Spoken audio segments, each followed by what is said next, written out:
Ada seekor babi yang cukup gemuk badannya, kakinya kuat, pada mulutnya ada taring yang tajam dan panjang. Dialah yang menjadi raja di hutan sana. Babi ini sangat ditakuti oleh binatang-binatang lain. Tak seekor binatang pun di sana yang berani. Hutan tidak berani melawannya. Anjing hutan tak berani menantang. Bahkan singa yang terkenal sangat buas pun tak sanggup mengalahkannya. Teldaklah heran, karena kekuatannya yang besar dan belum ada yang pernah mengalahkan dirinya, dan ia dinobatkan menjadi Raja Babi. Sombongnya bukan main. Sewaktu Raja Babi berjalan melintasi kerumunan banyak binatang, dia berkata dengan lantangnya, "Ayo, siapa yang berani melawanku?" Mendengar tantangan Raja Babi yang demikian, semua binatang yang ada di tempat itu semuanya diam. Semua takut.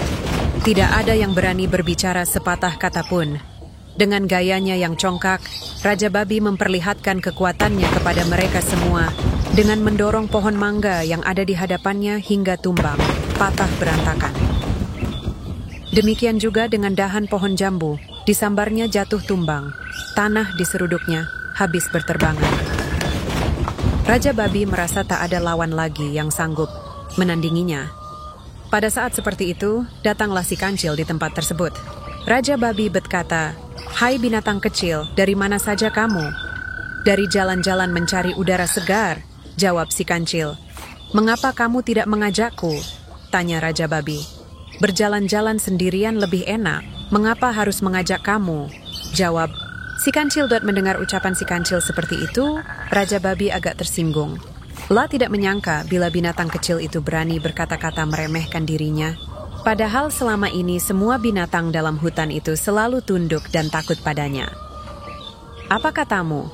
ucap Raja Babi dengan nada marah. "Apakah kamu belum tahu bahwa aku ini Raja Hutan yang ditakuti oleh semua binatang di sini? Sehingga kamu berani berkata-kata di aswan seperti itu? Apakah kamu tidak takut kepadaku?" "Siapa takut?" tukas si kancil. "Mengapa aku harus takut kepadamu? Bukankah kekuatanmu biasa-biasa saja, seperti binatang-binatang lainnya?"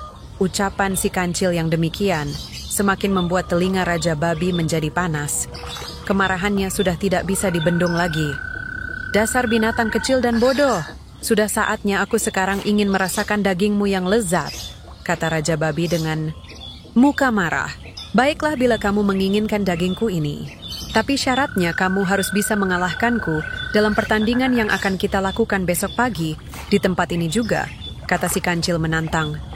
"Besok kita bertanding menentukan mana yang lebih kuat antara kamu dan aku. Bila kamu yang menjadi pemenang, silahkan saja kamu memakan dagingku. Akan tetapi bila aku yang menang, maka kamu harus tunduk kepadaku dan mengakui bahwa akulah yang paling kuat di hutan ini." "Bagus sekali usulmu itu binatang kecil," sahut Raja Babi menyetujui tantangan sang kancil. Semua binatang yang ada di tempat itu kemudian pulang ke rumahnya masing-masing.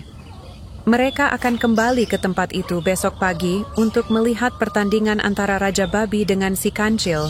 Benarkah kancil akan bertindak sebodoh itu? Tidak. Ia berani menantang Raja Babi karena sudah punya gagasan. 2 hari yang lalu, sang kancil telah membuat topeng yang menyerupai dirinya. Bukan topeng sembarangan, bahannya terbuat dari kayu yang sangat keras. Dengan ketekunan dan kesabarannya, akhirnya selesai sudah ia membuat topeng. Topeng itu mirip sekali dengan wajahnya. Sehingga bila dipakai, Raja Babi akan sulit mengenalinya, apakah ia memakai topeng atau tidak. Malam itu kancil sengaja beristirahat untuk mengumpulkan kekuatan dan memperhalus topengnya, agar persis dengan wajahnya. Setelah fajar menyingsing, semua binatang sudah mulai berkumpul di tempat pertandingan. Mereka semua ingin menyaksikan pertandingan yang sangat langka itu. Sorak-sorai pun segera menggema saat Raja Babi tiba di tempat itu lebih dahulu.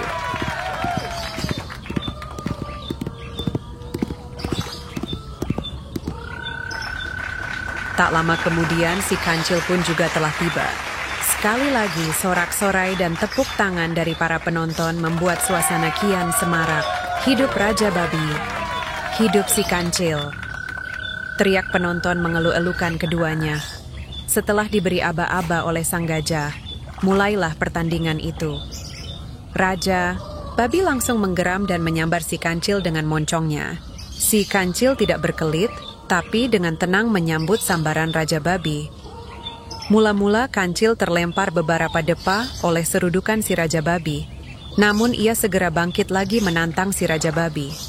Sementara si Raja Babi merasa kesakitan yang amat sangat pada moncongnya, tak disangka kepala Kancil ternyata sangat keras. Karena penasaran, Raja Babi menyeruduk lagi. Kancil terlempar namun segera bangun dan menantangnya lagi. Lama-lama moncong si Raja Babi lecet dan rusak di sana-sini. Sementara si Kancil tetap segar dan bangkit menantangnya lagi.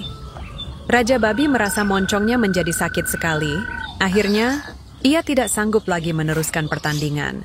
Sehingga si Kancil dinobatkan sebagai penenang, dan Raja Babi harus mengakui bahwa si Kancil lebih kuat dari dirinya.